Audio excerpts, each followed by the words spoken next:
Léal Métro, premier fournisseur et livreur de produits frais et locaux aux restaurateurs partout en France, vous présente Sud Radio 10h-11h, Vergniaud fait le marché. Bonjour les amis, bon dimanche à tous, petit dimanche de printemps, ça fait du bien. Si je vous dis Brillat-Savarin, ce nom sonne à votre oreille et parfois sans savoir pourquoi. Ça fait partie de notre pop culture gastronomique française, mais on ne sait pas toujours qui était l'homme Brillat-Savarin. Et bien ce matin, on va tout apprendre. Sud Radio, Vergniaud fait le marché. Et je reçois le spécialiste de Brillat-Savarin, au moins cette année, Jean-Robert Pitt. Bonjour. Bonjour. Jean-Robert, vous êtes à la fois géographe, ça c'est votre métier de formation, vous êtes agrégé de géographie, président de la Société de géographie, vous êtes également académicien, l'Académie des sciences. Sciences morales et politiques. Voilà, sciences morales et politiques. Et alors, vous êtes gastronome, et ça c'est par passion. Oui, c'est une vocation manquée de cuisinier, quand j'ai toujours vu cuisiner autour de moi quand j'étais petit, et donc je voulais être cuisinier. Et comme dans ma famille, personne n'avait fait d'études, j'ai porté un peu les espoirs de promotion sociale et on m'a poussé à faire des études et on m'a dissuadé d'être cuisinier, mais dès que j'ai pu, j'ai étudié et travaillé sur le vin et sur la gastronomie en tant que professeur de géographie à la Sorbonne. Il y avait un sacré tropisme vers tout ce qui se mange et se boit. C'est un sujet qui n'était pas du tout étudié dans ma discipline, la géographie. Il y avait déjà quelques historiens qui commençaient à s'y intéresser, un ou deux sociologues, mais pas les géographes. Et pourtant, en France, la gastronomie, elle est extrêmement liée à la géographie, dans ce patchwork de climat et de territoire. Si on ne comprend pas la géographie française, on ne comprend pas ses produits et sa cuisine. Oui, je pense qu'on peut rentrer dans la géographie française par la cuisine, par la gastronomie, par les produits, mais ce qui est important, c'est de comprendre que le plaisir de bien manger fait partie profondément de l'identité française, d'autres pays aussi, comme l'Italie ou comme la Chine, mais dans d'autres pays, pas du tout. Non pas qu'on peut manger très bien en Angleterre, contrairement à ce qu'on dit, ou aux Pays-Bas, mais ça fait pas partie de l'identité affirmée des ressortissants de ce pays. Alors, vous avez porté sur les fonds baptismaux le projet du repas gastronomique français au patrimoine immatériel de l'UNESCO. Oui, vous en êtes 2010, ça fait le 15 maître d'œuvre. Ça fait 15 ans. Et donc, à ce titre, vous êtes donc reconnu comme un des grands spécialistes de la gastronomie française en France. Et alors, très intéressant, cette année, on commémore le bicentenaire de la disparition de Brillat-Savarin, Jean-Anthelme de Brillat-Savarin. Tout le monde en a entendu parler, si on s'intéresse un petit peu à la bouffe, pour faire simple, mais on ne sait pas qui était cet homme qui a disparu en 1825. Alors, plus exactement, il a disparu le 1er février 1826, mais la physiologie du goût, qui est l'ouvrage par lequel on le connaît, qui l'a rendu vraiment populaire auprès des gastronomes, est paru en décembre 1825, c'est-à-dire effectivement il y a 200 ans. C'était un avocat du barreau de Belay dans l'Ain, donc c'est aujourd'hui une petite sous-préfecture. La région du Bugey. La région du Bugey, pas très très fréquentée et malheureusement aujourd'hui assez pauvre en restaurant, mais il y a encore quelques bons produits. Et donc il était avocat au barreau et il avait fait ses études à Dijon. Il est resté célibataire toute sa vie et jusqu'à la Révolution française, il ne pensait pas quitter le Bugey. Alors il a été élu député du tiers-État aux États généraux en 1789, puis après il a été obligé d'émigrer parce qu'il n'était pas spécialement ami des Jacobins. Parce que c'était un modéré ? C'était un grand modéré, ultra modéré, si on peut dire, mais assez réformateur et surtout un ami de l'humanité. Donc le peu qu'il a écrit sur les questions sociales, politiques, c'est vraiment très agréable à lire parce que il cherche à améliorer le sort de tout le monde. Il est évidemment pour la paix sociale, il est pour que les riches donnent un peu d'argent aux pauvres et pour une réforme de la fiscalité, incontestablement. Bon. Mais il passe une jeunesse à bien vivre, à chasser, pêcher avec ses amis, à courir le guilledou auprès des belles de Belay. Donc il découvre Versailles et Paris sous la Révolution.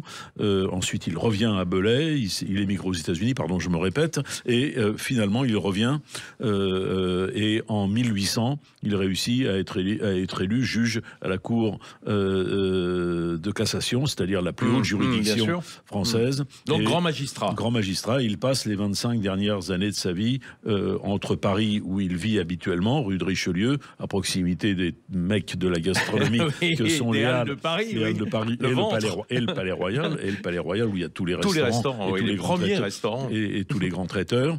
Et il rentre 2 mois par an. Passer l'automne, c'est les vacances de la Cour de cassation, passer l'automne dans sa gentilhommière du Bugey, où là, il chasse, il pêche, il invite ses amis, sa famille, et il fait des repas somptueux, d'un style un peu différent de ceux de Paris, parce qu'on ne trouve pas tout ce que l'on peut souhaiter. Par exemple, il n'y a pas de poissons de mer en Bugey, mais il y a des poissons... Il y a des poissons de mer merveilleux, de rivière merveilleux, donc l'omble chevalier, le brochet, le lavaret, qui sont des poissons dont il... Et bien sûr, des montagnes d'écrevisses, parce qu'il y en a partout dans les ruisseaux. C'est un grand amateur d'écrevisses. Alors, c'est son œuvre, je dirais, majeure pour nous. C'est certainement pas son œuvre judiciaire, c'est certainement son œuvre gastronomique. D'ailleurs, est-ce que c'est lui qui invente ou qui promeut ce mot de gastronomie? Non, le mot gastronomie a été exhumé du grec ancien, ça veut dire la législation de l'estomac, par un poète du nom de Berchoux, qui a écrit un poème de 1000 vers à la gloire du bien manger, qu'il appelle la gastronomie, et qui paraît en 1801. D'accord, donc c'est un peu antérieur. Mais on commence à utiliser le mot gastronomie. Il y a Grimaud de la Reynière qui l'utilise, Talleyrand, même s'il n'a pas... Grimaud de la Reynière, c'est l'autre grand, je dirais, gastronome français. Ils ne s'aiment pas beaucoup, ils ne se sont pas fréquentés. Grimaud de la Reynière ne le cite, Brillat-Savarin ne le cite pas dans la physiologie du goût, et Grimaud de la Reynière en est très mari, puisqu'il lit le livre, mais après la mort de Brillat-Savarin, et il dit quand même, il exagère, il ne me cite pas. Ça a dû le blesser. De même que le grand cuisinier de l'époque, qui s'appelle Antonin Carême, qui meurt bien plus tard, mais qui a dû croiser ou plutôt Brillat-Savarin a dû déguster sa cuisine quand il était invité justement chez Talleyrand ou dans les ambassades où Carême a pu travailler. Mais Brillat-Savarin ne cite pas Carême. Alors c'est intéressant parce que cet homme dont on apprend dans votre livre que vous venez de publier également, qui s'appelle Brillat-Savarin, le gastronome transcendant. Le mot transcendant, c'est le titre que Brillat-Savarin a donné à la physiologie du goût. C'est le sous-titre, c'est Essai de gastronomie transcendante. On va étudier ce que cela veut dire. Donc on apprend à travers votre ouvrage que c'est vraiment un contemporain de Bonaparte et Napoléon. Hein. Ils ont vécu à peu près la même période. Et quand vous parliez de Talleyrand, qui a été le grand ministre des Affaires étrangères de Napoléon, avant d'être répudié, c'est celui qui a inventé la gastronomie diplomatique ou la diplomatie gastronomique. Alors, oui, évidemment qu'il y a consacré du temps, de l'énergie, beaucoup de talent, mais je pense que ça existait auparavant. Quand les rois de France recevaient à Versailles soit des souverains étrangers, soit des ambassadeurs, c'était d'une certaine manière de la gastronomie diplomatique. C'est les seuls moments où les rois ne mangeaient pas seuls. Sinon, les rois mangeaient seuls. Et on les regardait. Et on les regardait manger. Bon, donc, mais Talleyrand a porté cet art de la gastronomie diplomatique au plus haut niveau, en particulier au cours, évidemment, du Congrès de Vienne. Le fameux Congrès de Vienne. Congrès de Vienne, où il a traité les représentants de toutes les puissances d'Europe de façon somptueuse. Il y a eu beaucoup de témoignages des repas chez Talleyrand, et il a sauvé un peu le territoire français, parce qu'on aurait pu être dépecé, la France aurait pu être dépecée, alors que finalement on a gardé l'essentiel de notre territoire. Alors revenons à Jean-Anthelme de Brillat-Savarin, qui est un gastronome amateur, puisque à l'époque, il occupe énormément de son temps avec la recherche de produits et notamment la commensalité, de recevoir chez lui d'ailleurs ou dans des restaurants. Il recevait chez lui à Paris, rue de Richelieu, à l'angle de la rue des Filles Saint-Thomas. Il avait un étage d'un immeuble sans grand luxe, mais il avait quand même un cuisinier, monsieur Laplanche, qui travaillait pour lui, à qui il fait des reproches quand il rate la friture, par exemple. Et puis, pendant les 2 mois de vacances dans le Bugey, dans sa gentilhommière de Vieux en Val-Romey, où là il avait sans doute une cuisinière pour l'aider, peut-être un valet, enfin on ne sait pas très bien, mais il mettait la main à la pâte. Brillat-Savarin adorait aller en cuisine. Il cuisinait lui-même. Il donnait des conseils sur les recettes, et dans la physiologie du goût, c'est pas un livre de recettes, mais il y a un certain nombre d'explications qui font que les recettes qu'il évoque peuvent être réalisées. Et il y consacre une bonne partie, j'imagine, de son budget, comme on dit. De son budget, sûrement, oui. Mais il est magistrat, il ne peut pas y consacrer tout son temps. Mais en tout cas, chaque repas doit être une fête pour lui. Donc se mettre à table... On ne se nourrit pas, on déguste à chaque fois. On déguste et surtout on en parle. Mais ce n'est pas forcément quelqu'un qui est tourné uniquement vers le luxe, comme par exemple Grimaud de la Reynière. Lui peut se contenter de choses extrêmement simples. Quand il raconte qu'il fait brouiller des œufs dans du jus de gigot, par exemple, c'est une histoire merveilleuse. Malin, ça. C'est très malin. Ne jetez jamais les jus de viande quand il vous en reste. Faites brouiller des œufs dedans. C'est formidable, mais c'est très simple à faire. Très très simple à faire. Donc il aime beaucoup des choses rustiques aussi. Qui lui sont venues de son terroir d'origine. Oui, de son terroir, aussi. Parce qu'il jusqu'à la fin de sa vie, il adore chevaucher dans les montagnes du Bugey, ramasser des champignons, des écrevisses, comme je l'ai déjà dit, et chercher des bonnes occasions chez les paysans, prendre un fromage ici, une volaille là. Et vraiment, les volailles dans l'Ain, elles sont réputées déjà à l'époque, les volailles de Brest. Bien sûr, alors il cueille le terroir. Alors, ce dont il raffole, il y en avait beaucoup dans le Bugey à son époque. Je sais ce que vous allez me dire. Ce sont les truffes. Noir. Ce sont les truffes. Oui. On recommence maintenant à en planter. Il y a les vignerons du caveau bugiste ont planté une chaînette truffière sur le terroir de Manicle. Je n'ai pas encore goûté, mais en tout cas, ça avait pratiquement disparu. Ça avait disparu complètement. Mais Brillat-Savarin, lui, il évoque la truffe au moins 50 fois dans la physiologie du goût. C'est vraiment un fou de truffe. Alors, je vous écoute, évidemment, et comme tous ceux qui vous écoutent ce matin, ça fait saliver, Jean-Robert Pitt. Je signale qu'il n'y a pas que votre livre qui vient de sortir chez Taillandier, il y a également une magnifique exposition. C'est aussi pour ça que je vous reçois, qui va durer toute l'année au château de Clos-Vougeot, mais on en parle tout de suite après ça. Léal Métro, premier fournisseur et livreur de produits frais et locaux aux restaurateurs partout en France, vous présente Sud Radio, 10h-11h, Ferniaud fait le marché. Les amis, ce matin, on parle d'un immense gastronome français qui a laissé des traces absolument sublimes dans la littérature gastronomique, mais aussi chez les cuisiniers et chez tous les amateurs. C'est Jean-Anthelme de Brillat-Savarin. Brillat-Savarin, vous connaissez le nom, vous ne connaissez pas forcément le bonhomme, et cette année, on commémore, comme je le disais tout à l'heure, le bicentenaire de sa disparition, avec Jean-Robert Pitt, géographe de formation, gastronome de cœur, et alors académicien de l'Académie des sciences morales et politique, très important. Et nous a rejoint en studio Johan Lastre, qui est charcutier, traiteur, cuisinier. J'en oublie, Johan? Le compte est bon. Le compte est bon, c'est parfait. On parlera avec lui tout à l'heure d'une spécialité qui est liée évidemment à la mémoire de Brillat-Savarin, mais continuons sur le bonhomme. Je le disais juste avant la pub, cher Jean-Robert Pitt, il y a une exposition qui se tient pendant un an, plus d'un an même, au magnifique château de Clos-Vougeot, en Bourgogne, à côté de Beaune. Si vous ne savez pas où c'est que vous ne vous intéressez pas au vin, et dont vous êtes le commissaire. On est venu vous chercher pour... Oui, alors moi je travaille depuis longtemps avec la confrérie des Chevaliers du Tas de Vin, qui a son siège dans le château du Clos-Vougeot, parce que depuis 18 ans maintenant se tient tous les derniers week-ends de septembre le salon Livres en Vigne.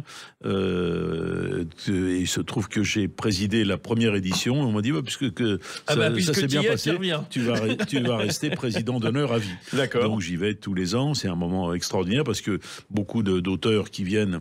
Alors il n'y a pas seulement des livres sur le vin, il y a aussi des grands auteurs de fiction, et ceux qui ne sont jamais venus en Bourgogne découvrent là un endroit prodigieux. Ils participent le soir à un chapitre de la confrérie du Tas de Vin, et en fait on fait revivre l'esprit de Brillat-Savarin, même s'il n'est jamais venu au Clos-Vougeot, bien qu'ayant fait ses études à Dijon. Ah ben voilà, donc ça reste une histoire bourguignonne. Ça reste une histoire bourguignonne, mais là c'est la confrérie qui est venue me chercher, parce qu'ils font une exposition tous les 2 ans, et ils savaient que c'était le bicentenaire de Brillat-Savarin, que j'avais publié chez Taillandier cette biographie. Donc ils m'ont dit, est-ce que tu pourrais être commissaire? Donc j'ai accepté avec grand plaisir. Et surtout, donc vous avez ajouté le grade de commissaire à toutes vos distinctions. Oui, mais ce ce qui était formidable dans cette exposition, c'est que des gens qui possédaient des objets originaux ayant appartenu à Brillat-Savarin ont prêté très très gentiment pour plus d'1 an, les gens du budget. Donc c'est très touchant. Les archives aussi ont prêté les documents. Donc c'est une exposition où il y a une partie avec la vie de Brillat-Savarin qui est évoquée au travers de documents et de très très beaux panneaux illustrés. Il y a surtout la cuisine de Brillat-Savarin que nous avons reconstituée parce que cette gentilhommière de Vieux-en-Val-Remet est aujourd'hui dans son jus. C'est-à-dire quand on entre dedans, j'ai eu le privilège d'y rentrer, de la visiter, on a l'impression que Brillat-Savarin est mort hier parce que les propriétaires successifs, ça n'appartient plus à la famille de Brillat-Savarin, mais les propriétaires successifs n'ont pas transformé considérablement. Alors il y a une salle de bain par-ci, par-là, mais sinon on entre dans la cuisine et on a l'impression d'être dans une cuisine du XVIIIe siècle avec l'âtre, le four à pâté qui est sur le côté de l'âtre. Très important, c'est pas un four à pain, c'est un petit four pour les pâtés et les pâtisseries, avec également un potager extraordinaire. Et on a reconstitué ce potager dans la cuisine du XVIe siècle du château du Clos de Vougeot. Et on expose la cocotte à vapeur. C'est l'ancêtre de la cocotte minute, inventée par Brillat-Savarin et qui miraculeusement est resté dans sa cuisine du château de Vieux-en-Val-Remet. Ça doit peser une tonne. C'est très lourd. C'est assez lourd. Il y a un couvercle qui recouvre complètement la cocotte. Qui vient jusqu'au socle, en fait. Jusqu'au socle, qui a 3 pieds. Et il explique dans la physiologie du goût que c'est un moyen de le cuire très vite, à haute température, et de maintenir le goût des produits. Donc, il a inventé la cocotte minute. Alors, d'où la cuisine, comme vous disiez, elle est dans son jus. Je fais une petite digression. Lui, il fait la différence entre un jus et une sauce. Parce que souvent, il y a une confusion entre les deux. Oui, mais aujourd'hui, on dit passe-moi la sauce au lieu de dire passe-moi le jus de poulet. Oui. Non, c'est évident qu'une sauce, c'est travailler, c'est monter. Mais il faut du beurre et de la crème pour faire une vraie sauce. Et ça ne peut pas se faire dans l'âtre, sur les braises, c'est trop chaud. Ça ne peut se faire que sur le potager, dans lequel il y a des braises. Mais quand on met beaucoup de braises dans le potager, qui est un immeuble recouvert de carreaux de faïence, ça devient très chaud au bout de quelques heures. Et là, on peut garder des plats au chaud, les faire mijoter, et on peut aussi monter une sauce, un beurre blanc ou une sauce hollandaise qui existait du temps de Brillat-Savarin, bien entendu. Johan Lastre, le jus, c'est très important quand on est charcutier, traiteur, cuisinier. Oui. Le jus, c'est ce qui résulte de la cuisson d'éléments végétaux. D'ailleurs, on peut avoir des jus de légumes. Bien sûr, c'est l'exudat et c'est ce qui va ponctuer la dégustation d'un plat et qui va l'enlever, qui va l'amener vers le haut. Voilà, la cuisine française sans jus, sans sauce, c'est rien du tout. Et les jus, on les garde, Jean-Robert. Alors les jus, on les garde, mais pour un charcutier, on peut en faire, en les dépouillant, on peut en faire une gelée magnifique pour un pâté, par exemple. À condition qu'il y ait des collagènes. Dans le jus. Évidemment. Mais les pieds de veau seront là. Les pieds de veau, par exemple. Ou la couenne de cochon. La couenne, c'est formidable. Alors, j'aimerais qu'on parle, puisqu'on a évoqué la mémoire, un peu la vie de Brillat-Savarin, je voudrais qu'on parle de cet ouvrage. Cet ouvrage, c'est son œuvre majeure. Alors, il a écrit d'autres bouquins, mais plus sur son métier de magistrat, sur les lois. En revanche, la physiologie du goût, c'est un coup de tonnerre dans la façon de manger française à cette époque. Alors, quand c'est sorti, ça n'a pas été un coup de tonnerre parce que personne ne l'a lu. Il l'a tiré à compte d'auteur à 500 exemplaires et il est mort 3 semaines plus tard. Mais c'est pas un très bon lancement. Un mois plus tard. Non, c'est pas ça. C'est que surtout, il a écrit ce livre et c'est un miracle qu'il soit paru avant sa mort, lié à la messe anniversaire de la mort de Louis XVI à Saint-Denis où il faisait moins 10 degrés. Il a attrapé une pneumonie, il en est mort alors qu'il était en très très bonne santé. Non, il a écrit ce livre à la demande de ses amis parce qu'il a tellement répandu de joie autour de lui en les invitant chez lui, en parlant lorsqu'il était invité de ce qui lui était servi lorsqu'il a atteint 70 ans, ses amis lui ont dit il faut que tu écrives tous les moments merveilleux qu'on a passés avec toi.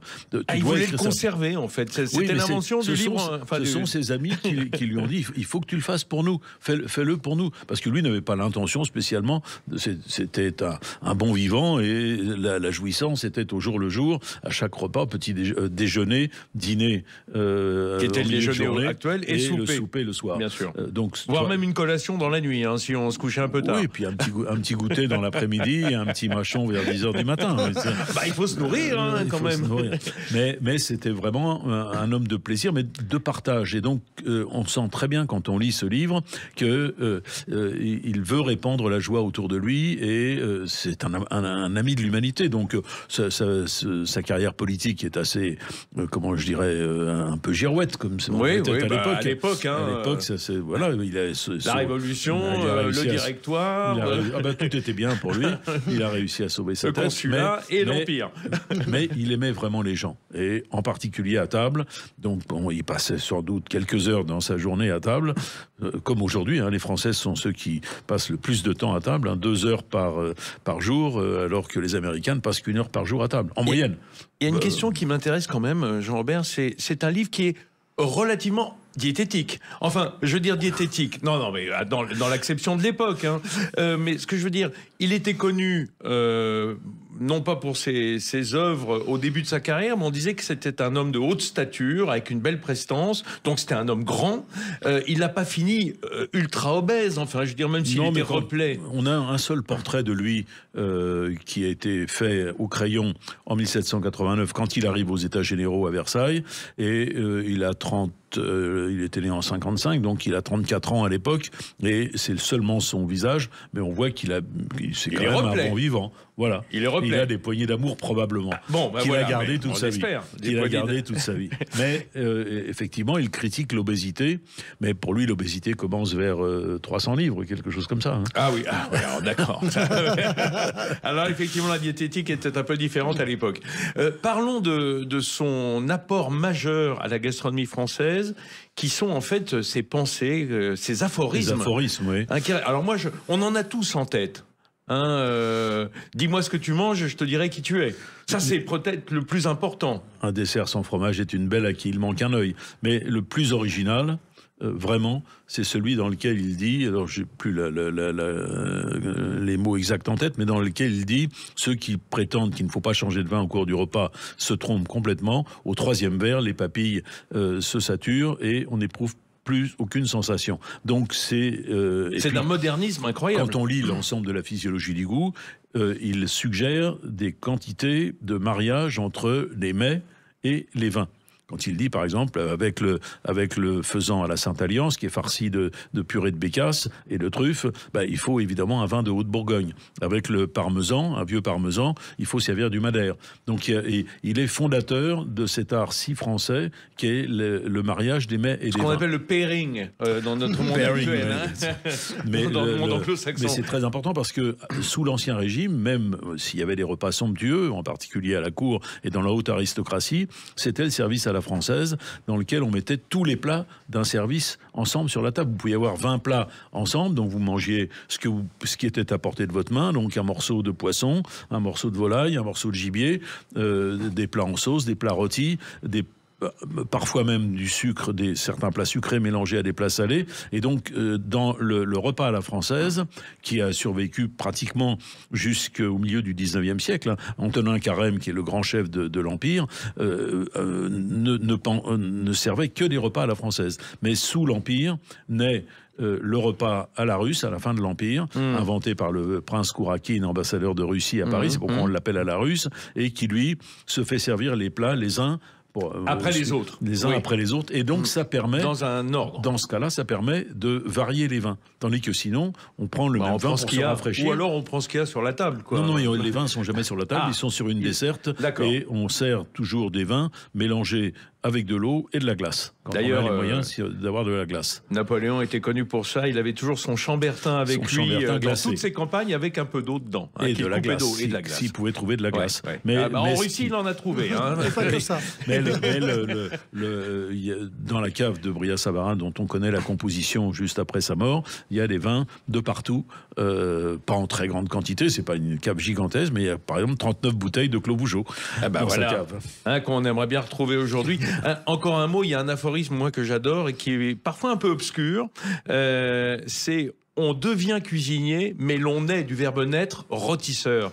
C'est quoi? C'est l'éloge de la cuisson? C'est-à-dire que l'art du feu, c'est inné, alors qu'on peut se former à la cuisine? En tout cas, c'est très difficile. Et il y a même des chefs qui savent cuisiner, mais qui sont parfois un peu légers sur les questions de cuisson. Et je reviens à ce que je disais tout à l'heure. Son cuisinier, la planche, il lui fait des reproches un jour. Il y en a 2 pages dans la physiologie du goût où il lui dit mon cher Laplanche, vous ne m'écoutez pas assez. Vous êtes un potagiste de première catégorie. Un potagiste, j'aime bien. Il adorait inventer les mots nouveaux. Vous êtes un potagiste de premier niveau, de première catégorie, mais vous n'êtes qu'un médiocre friturier. Parce qu'il rate. La veille, il a raté une seule frite et donc tous les convives étaient attristés. Brillat-Savarin le premier, et donc il passe un savon à son cuisinier le lendemain.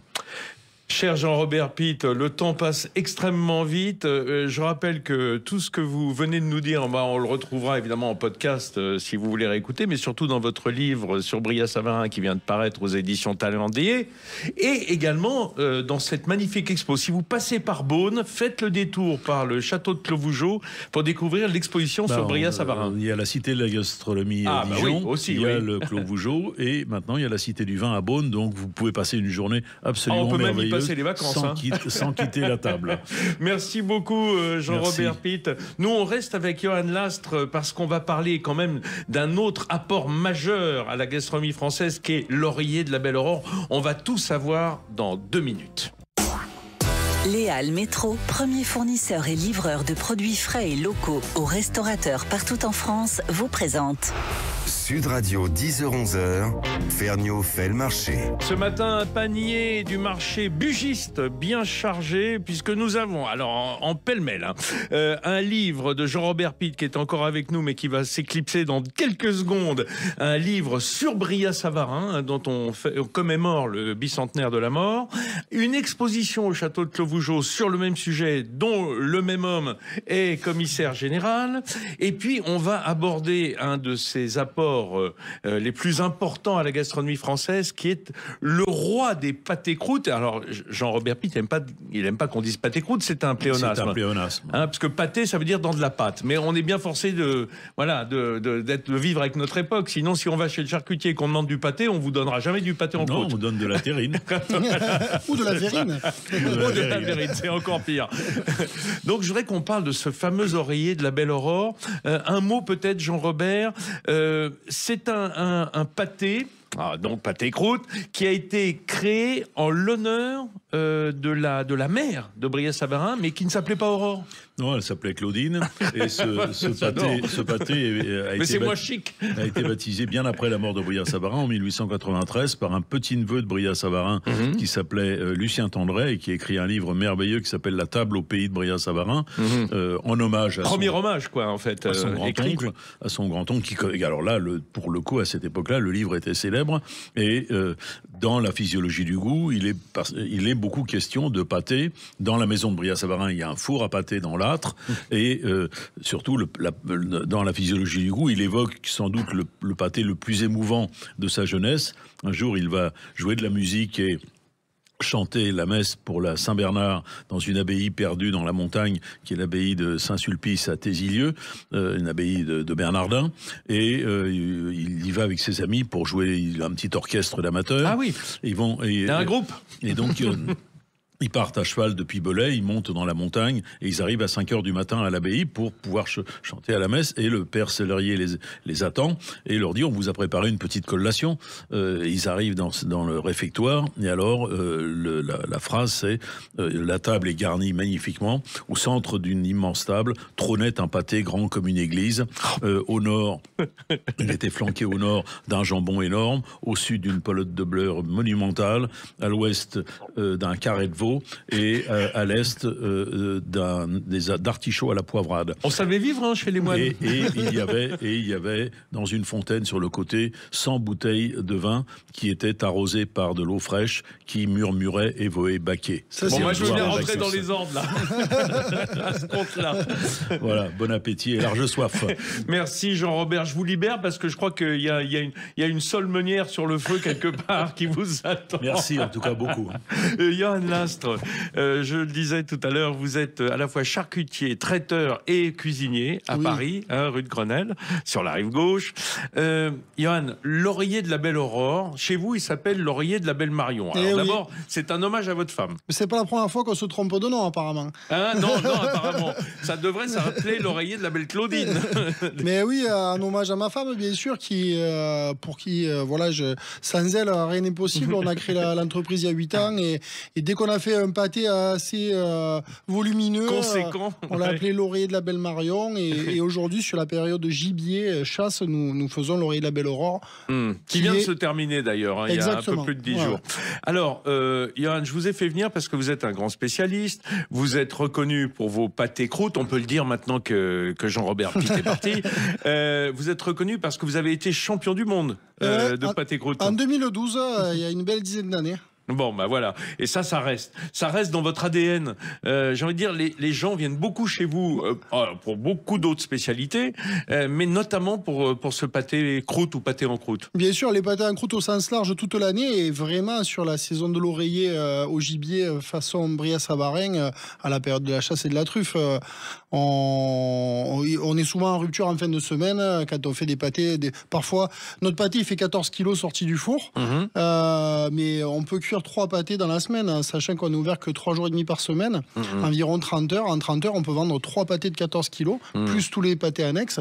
Donc oui, c'est une pièce monumentale, spectaculaire, et quand un client nous le commande en entier, on est très heureux de s'appliquer. De pouvoir le porter avec un camion, c'est ça. transpalette. Johan Lastre, vous avez une vie de cuisinier avant d'être devenu boutiquier dans la charcuterie traiteur, et dans des belles maisons étoilées. Oui. Et je sais que vous avez une passion évidemment pour la documentation. Vous avez dû vous plonger dans les livres. Ah oui, j'adore ça. Avant de faire cet oreiller, vous avez été voir quel était l'oreiller originel. Bien sûr, c'est chez Lucien Tendré que je l'ai lu, notamment comme on en parlait précédemment. Aujourd'hui, on sait qu'il est peut-être un peu démesuré par rapport à ce qui avait été codifié à l'époque. Monsieur ne sera pas là pour me le confirmer, mais il était un peu plus petit malgré tout. Il y avait de la moelle de bœuf, etc. Puis c'est des choses qui ont évolué. Et c'est vrai que moi, je me suis beaucoup inspiré de la maison Raynon à Lyon, puisque je pense que ça fait quelques dizaines d'années qu'ils le font, tandis que nous, les jeunes charcutiers ou même la maison Véro, ça fait que quelques années qu'on l'a régulièrement dans nos vitrines. Mais on l'a adapté à notre manière de travailler. C'est un pâté croûte avec un nombre d'éléments et notamment des gibiers extrêmement variés. Combien y en a-t-il à l'origine ? À l'origine, encore une fois, dans le bouquin, il n'y en a pas autant que chez Monsieur Raynon qui a fait ça suite aussi, comme je l'avais entendu, après une belle commande de petits oiseaux qui lui restaient un petit peu là. Donc son profil avec beaucoup de petits oiseaux, nous c'est pas ce qu'on fait exactement, même si on a 7 gibiers dans notre pâté en croûte, dans notre oreiller, 7 gibiers marinés chacun avec un alcool différent, avec le foie gras, la truffe, les riz de veau, etc. Alors quels sont ces 7 gibiers? Alors quasiment tous les ans, ça peut évoluer, mais nous sommes sur le chevreuil, le sanglier, la perdrix rouge, le ramier, ou la palombe, canard, colvert, oui, le lièvre, bien sûr. Volaille aussi. Oui, et ensuite il y a une base de veau, volaille, cochon. Et bien sûr, mieux de tout ça, le riz de veau, le foie gras, la truffe. C'est monstrueux. Et on cuit un consommé de bœuf 8 heures pour faire une gelée au Porto qui vient combler les trous après cuisson. C'est un monument de la gastronomie française, l'oreiller. Je pense que c'est un plat qui est très fantasmé par beaucoup de cuisiniers. Moi, je suis cuisinier de formation, donc je parle au nom des cuisiniers. Puisque ça amène tellement de techniques différentes, on peut dire ça rassemble les techniques de quasiment tous les métiers de la bouche, puisqu'il faut être pâtissier pour la pâte, il faut être cuisinier pour les jus, les bouillons, les compotés, et il faut être charcutier pour charcuter la viande, la mettre en marinée. Donc, vu que c'est une pièce assez spectaculaire, selon où on travaille, c'est quand même compliqué à mettre en place. Mais nous, on a une très belle clientèle. Nous avons aussi du débit, donc on peut faire une belle pièce de 15 kilos de pâté et la vendre très rapidement pour que la pâte reste croustillante à la dégustation. Oui, mais alors, qu'est-ce que vous mettez comme pâte? Moi, c'est pâte pure beurre. Une pâte brisée? Voilà, pâte brisée, pâte à pâté. D'accord. Et on sait que bon, les pâtissiers ont codifié. Parce qu'à l'origine, c'était au saindoux, hein, c'était pas au beurre. Je suis pas tout à fait d'accord. C'est les pâtissiers qui ont codifié la pâtisserie en France. C'était régi par des castes. D'accord. Et ils n'avaient pas de saindoux sous la main. C'est quand les charcutiers ont eu le droit de faire des pâtés. Ils ont pris la graisse qu'ils avaient. Voilà, donc au tout départ, c'est des pâtissiers, et donc on mettait du beurre. Après, je comprends tout à fait qu'on mette du saindoux dans la pâte à pâté. C'est meilleur au beurre, hein, quand même. Moi, je préfère la tartine de beurre que la tartine de saindoux. Tant qu'à faire. Alors, ce qui est incroyable, là encore, j'essaye de comprendre, c'est que, vu l'épaisseur du pâté, vu le nombre de viandes différentes, même si elles ont été marinées, vu la différence de texture entre un foie gras, par exemple, et un filet de colvert ou un filet de sanglier. Ou un riz de veau, oui. Là, la cuisson, ça doit être un casse-tête. En tout cas, on peut pas faire une pâte extra fine sur un pâté monumental. Donc là, nous, on est quand même à 7-8 mm de pâte. Hein. Ah oui. Mais il y a une zone de friabilité qui est plus de 4 ou 5 mm selon les endroits. Donc vous mangez quelque chose de friand, d'une gourmandise folle. Presque cassant, quoi. Voilà, puisque nous, encore une fois, on privilégie l'ultra fraîcheur des pâtés. Donc le pâté, quand vous l'avez sur votre table, il vient d'être cuit. Hein. Donc oui, on a une belle structure de pâte extérieure qui vient maintenir cette farce volumineuse qui cuit pendant au moins 4 heures. Bon, et évidemment, il n'y a pas de vrai oreiller de la Belle Aurore ou de la Belle Marion en dehors de la période de chasse, c'est-à-dire l'hiver, quoi. Oui, bien sûr, si on est à cheval sur ce qui est les codes de notre gastronomie. Mais bon, là, en ce moment, les gibiers sont terminés. Moi, je fais comme un canard à la rouennaise. Ayant travaillé à la Tour d'Argent, je fais un oreiller canard au sang. Donc on l'appelle pas oreiller de la Belle Aurore, ni Marion, c'est l'oreiller canard au sang ou à la rouennaise. Oui, on peut faire des oreillers avec tout ce qu'on veut dedans, en fait. Cet été, il y aura l'oreiller au homard, avec 17 homards bleus français dans le pâté, avec une farce de volaille. Poulet homard, on vient puiser un petit peu dans le budget aussi, dans l'écrevisse, poulet aux écrevisses, quoi. Et en fait, oreiller ne fait référence qu'à la taille du pâté ou la forme. Exactement. C'est un gros coussin parce qu'il est épais et large. Exactement, il fait plus de 25 cm de haut. C'est une belle pièce. Là, je vous dis pas, la cuisson, là, il faut des sondes. Hein. Des sondes à cœur, vous en mettez, vous? Jamais, parce que la cuisine moderne nous permet de le faire. Mais si je dois en faire à ma maison, j'ai pas besoin de sonde pour savoir si mon pâté est cuit ou pas. J'ai quand même un peu des bases de cuisine. Maintenant, vous avez l'expérience, hein, c'est sûr. Restez avec moi, Johan Last, parce que dans le quart d'heure qui va suivre, on va parler d'un autre grand produit que l'on doit, d'une certaine manière, à Jean-Antelme de Brillat-Savarin. À tout de suite. Les Halles Métro, premier fournisseur et livreur de produits frais et locaux aux restaurateurs partout en France, vous présente. Sud Radio, 10h-11h, Ferniaud fait le marché. Allez, on continue dans l'ombre de Brillat-Savarin à égrener toutes les merveilles qu'il a léguées à notre gastronomie française. On vient de passer un quart d'heure divin avec Johan Lastre pour parler de l'oreiller de la Belle Aurore, qui chez lui s'appelle l'oreiller de la Belle Marion. Vous l'avez compris, c'est le nom de sa femme, il ne voulait pas d'ennui. Et on est au téléphone avec Philippe Delain, qui est le président de l'IGP Brillat-Savarin. Mais là, on parle de fromage. Bonjour Philippe. Bonjour.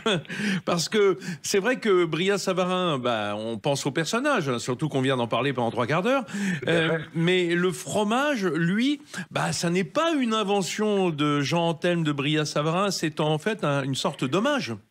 Tout à fait, exactement. Ouais, c'est Henri Androuet, un crémier parisien dans les années 1930, qui a voulu rendre hommage à Jean-Antelme Brillat-Savarin par rapport à sa gastronomie, à la philosophie du goût, et qui a donc repris un fromage de Normandie qui s'appelait l'Excelsior pour l'appeler Brillat-Savarin dans ses boutiques. Ah voilà, quelle bonne idée. Et alors, si on parle des années 30, on n'est pas loin du centenaire alors du fromage. Oui, alors après, si vous voulez, il y a eu tout un tas d'histoires. Tous les fromages enrichis en matière grasse sont appelés Brillat-Savarin. Après, il y a eu une marque qui a voulu être déposée par un grand fabricant national dans les années 40-50, et la famille s'y est opposée. Et nous, plusieurs fromageries de Bourgogne et des Marnes, dans les années 2000, on s'est réunis pour le remettre dans le décret fromage, le décret européen, où que maintenant le Brillat-Savarin était, on a pu réappeler Brillat-Savarin. C'est les fromages enrichis en matière grasse. Alors, quand vous dites fromage enrichi en matière grasse, c'est cette grande famille qu'on appelle les triples crèmes. Voilà, c'est ça ? C'est cette grande famille qu'on appelle les triples crèmes. Pourquoi ? parce qu'on multiplie par 3 la quantité de matière grasse dans le lait. Vous savez comme moi qu'un lait qui sort du pied de la vache est aux alentours de 38-40 grammes.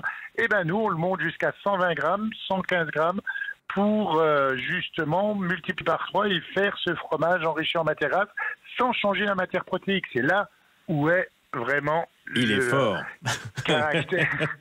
Le cahier très fragile, très difficile à fabriquer, qui est moulé à la louche la plupart du temps ou par retourneur. Et l'IGP, l'indication géographique protégée, elle existe depuis quand, Philippe Delain? Eh ben donc, on s'est constitué en ODG, un organisme de défense du Brillat-Savarin, pour essayer d'aller sur un signe de qualité. Et on pouvait pas aller sur l'AOP, où là, on était plus sur un territoire. Bien L'AOP, sûr, c'est plus un territoire par rapport aux produits, tandis que là, on allait sur une recette, l'indication géographique protégée, et on a monté les dossiers à partir de 2005-2006. On a eu en février 2017 l'IGP sur le Brillat-Savarin. Youpi.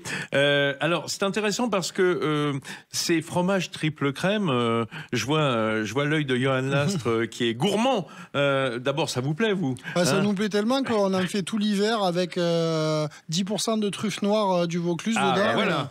C'est une spécialité de la boutique aussi. Il se marie avec beaucoup de choses. Et oui, parce que l'arôme de la truffe fraîche se communique au gras du... c'est un vecteur de goût, le gras, et d'arôme. Alors, ce fromage triple crème, Philippe Delain, il correspond bien à une typologie de goût actuelle, et notamment chez les jeunes, des fromages gras. C'est même assez impressionnant. Même nous, on est en saturation. Aujourd'hui, l'IGP, ça représente plus de 2000 tonnes sur les 6 fabricants jusque-là qui fabriquent ce Brillat-Savarin.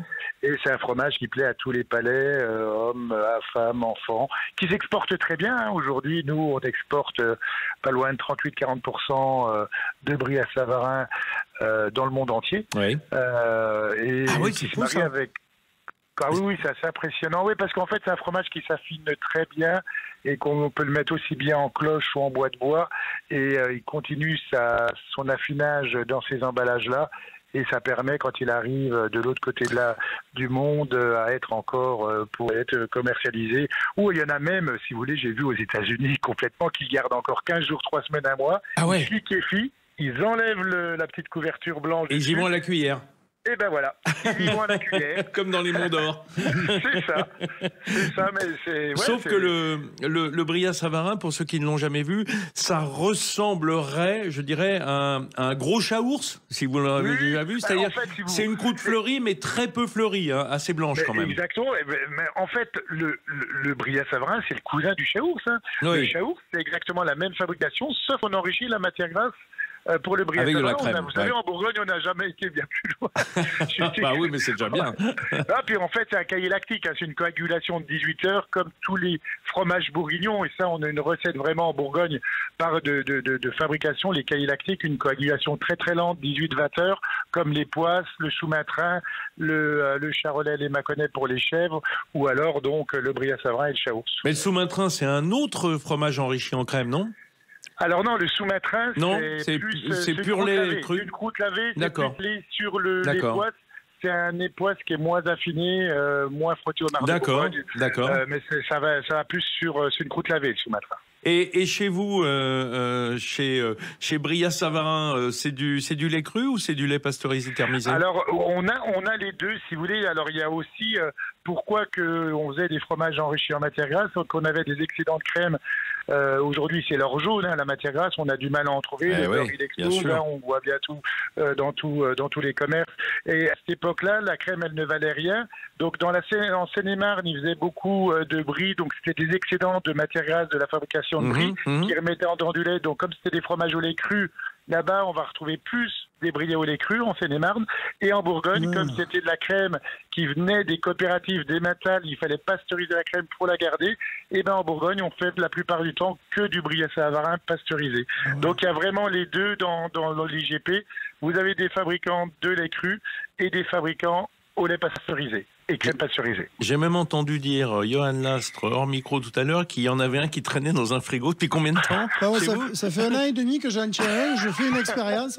Et j'en avais même ensemencé un avec une préparation à base de bleu que j'ai gardé 1 an, ça faisait un peu un hybride. Ah oui, avec, une sorte de bleu de Bresse sur un support de Bria que j'avais gardé quelques mois, c'était super bien. Et là, donc, oui, notre Bria noir, si on peut dire. On va bientôt le déguster. Mes gars, à chaque fois, ils ouvrent le frigo, ils disent chef, on le goûte quand? Je dis on attend. Il n'est pas encore dur. On ne peut pas encore le casser au marteau, donc c'est pas la peine. Je bien voir votre avis là-dessus. Ouais, ça doit être on aime bien faire des expériences. En tout cas, cher Philippe Delain, on peut dire que dans cette faune de fromage de marque hyper gras, parce qu'il y a beaucoup de fromages industriels gras et à tartiner, suivez Morcar.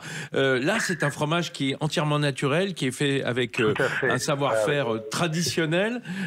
C'est beaucoup moulé à la louche la plupart du temps. On prend le temps vraiment pour faire ce Bria Savarin et on ne peut pas l'automatiser. Et c'est pour ça que on n'est que de petites fromageries, entreprises qui font ce fromage-là parce que c'est pas facile à fabriquer.